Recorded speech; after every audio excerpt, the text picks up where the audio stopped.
Mobile phone के जरिया ससुराल की सारी बातें मैका में बता देती है, सहेलियों में बता देती है। इस्लाम इन बातों से रोकता है, इस्लाम पाकीज़गी का दस्त देता है। वो इस्लाम की मुकद्दस शहजादियों, मैका की बात ससुराल में नहीं करना, ससुराल की बात कभी मैके में नहीं करना। याद रखना, खुद भी मुसल्ला बिछा कर नमाज पढ़ना और अपने शौहर को भी मुसल्ला बिछा कर नमाजी बना देना।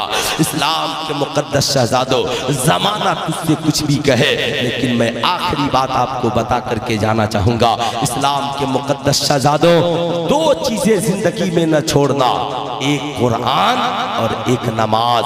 किताबों में कुरान का जवाब नहीं है साहब, ऐसी कोई किताब नहीं है पढ़ूं मैं फायदा आपको हो जाए, पढ़े हजरत फायदा आपको हो जाए। है कोई ऐसी किताब, पढ़ूं मैं डॉक्टर आप बने, पढ़ूं मैं इंजीनियर आप बने, पढ़ूं मैं प्रोफेसर आप बने, मगर कसम खुदा की एक हाफिज कुरान सिद्ध दिल से सूरा फातिहा पढ़ दे और पूरी दुनिया के मुसलमानों के नाम से बख्श दे, तो मेरा यकीन है मेरा रब एक मुसलमान की तिलावत से पूरी दुनिया के मुसलमानों को बख्श देगा। है कोई ऐसी किताब, है कोई ऐसी किताब कि एक ही मुसलमान पढ़े और पूरी कौम बख्श दी जाए, पूरे मुसलमान बख्श दिए जाए? साहब, उस किताब का नाम कुरान है। याद रखिएगा, रमजान का मुबारक महीना आ रहा है, ऐसा न हो कि आपके दस्तरखान पे 10 किस्म के फ्रूट पड़े हो और आपकी बस्ती में किसी बेवा के पास इफ्तार के लिए सामान न हो, सहरी के लिए सामान न हो। मांगने वाले 2 किस्म के हैं, एक जो मांग कर ले लेते हैं और एक जो खुददार होते हैं। सबसे पहले आपकी जिम्मेदारी है उन नमाजी रोजादारों को तलाश कीजिए, हाफिज रोजादारों को तलाश कीजिए, आलिम रोजादारों को तलाश कीजिए, जो रोजा तो रहते हैं मगर आपसे मांग नहीं सकते। तरीका क्या है? अपने बच्चे को भेजिए, जाके कहना आलिम साहब से एक सेब है दीजिएगा, होगा तब न देंगे। कह देंगे बेटा जा अभी नहीं है, तो लिख लेना क्या मेरे इमाम के पास सेब नहीं है, मेरे आलिम के पास सेब नहीं है। वो बेवा औरत है, उसके घर भेजना, जा कहना कि 2 बूटी दे दे। कहेगी कि मेरे पास इतना पैसा कहाँ के बूटी लाऊं। लिख ले, तेरे पास एक ही सेब है ना, तो उसके 2 टुकड़े करना, एक आधे सेब को 1 टुकड़ा तुम खा लेना और 1 टुकड़ा उस रोजादार के दस्तरखान पे ले जाके रख देना।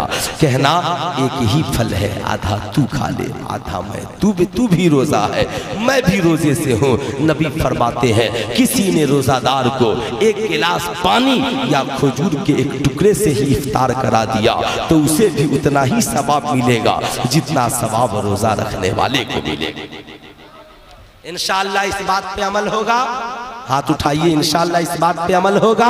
लेकिन आखिरी बात, जाहिर सी बात है, इस्लाम के मुकद्दस शहजादों, 5000 का कीमती कपड़ा ईद के दिन न पहनना, 10,000 का तन्हा कपड़ा ईद के दिन न पहनना। हम जिस मुल्क में रहने वाले हैं ये गरीब नवाज का मुल्क है, हमारी ईद भी गरीब नमाज वाली होनी चाहिए। ख्वाजा गरीब नमाज ईदगाह जा रहे हैं, नाबीना बच्चा है, आंखों में आंसू लिए हुआ है, पहुंच गए, कहा क्यों रो रहे हो? कहा मेरा बाप भी होता तो ईद की खुशियां देता, ईद के कपड़े देता। कलाई पकड़ी घर ले गए, माँ से कहा गुस्ल करा दो, ये मिसे मैंने भाई बना लिया है। अपना नया लिबास उतारा और पहना दिया। कहा उसने दोस्त ये मोइन अगर पुराना भी दोगे तो चलेगा, तुम पहन लो। कहा नहीं, मैं उस फातिमा का बेटा हूँ जिस फातिमा ने पुराना पहनकर गरीबों को नया पहनाना सिखलाया है। साहिबों, आप भी रमजान में दुकानदार के यहाँ जाना तो दुकानदार पूछता है बांटने के लिए चाहिए या पहनने के लिए चाहिए। कहना हम वो मुसलमान नहीं है जो बांटने वाला कपड़ा अलग खरीदे और पहनने वाला अलग खरीदे। नबी ने फरमाया जो अपने लिए पसंद करो वही अपने भाई के लिए पसंद करो। अगर तुम जैसी लुंगी पहनते हो वैसे ही गरीबों को भी पहनाना। सुनो, इसलिए तेरा बाप कहा ख्वाजा गरीब नवाज ने कहा मेरे दोस्त जब कलाई पकड़ के लेकर ईदगाह चले, नाबीना रोने लगा, मोइन मैं तेरी दोस्ती नहीं भूल सकता। कहा मैं उस नबी का नवासा हूँ जिस नबी ने दूसरों को खुशियाँ पहले दी है और अपनी खुशियाँ बाद में मनाई है। सुनो, 5 5,000 का कपड़ा पहनना है ना, 4 गरीब दोस्तों की लिस्ट बना लेना और कहना कि मेरे तरफ से तुम्हारी दावत है, इफ्तार कराना, लेकर मॉल में जाना, कहना ये 5,000 लोग 5 कपड़े निकाल दो, 4 दोस्तों को दे देना, एक खुद पहन लेना। तेरे दोस्त कहेंगे इतना प्यार क्यों कर रहा है? कहा हम गरीब नमाज वाली ईद कर रहे हैं। गरीब नमाज वाली ईद हमारे नबी ने फरमाया है, मेरे आका ने फरमाया है, तुम खुदा की राह में एक खर्च करोगे, खुदा की रहमत 70 गुना अता कर देगी। तो जब तक तुम्हारे दोस्त तुम्हारा कपड़ा पहनकर ईद की खुशियां मनाते रहेंगे, उनके पहनने के सदके में अल्लाह तेरी बीवी बच्चों को हर आफत बला से महफूज रखेगा। याद रखना, तुम इन्हें दुनिया में राई मंड का कपड़ा पहनाओगे, अल्लाह तुझे बरोज़े महशर उनकी वजह से जन्नती कपड़ा पहनाएगा।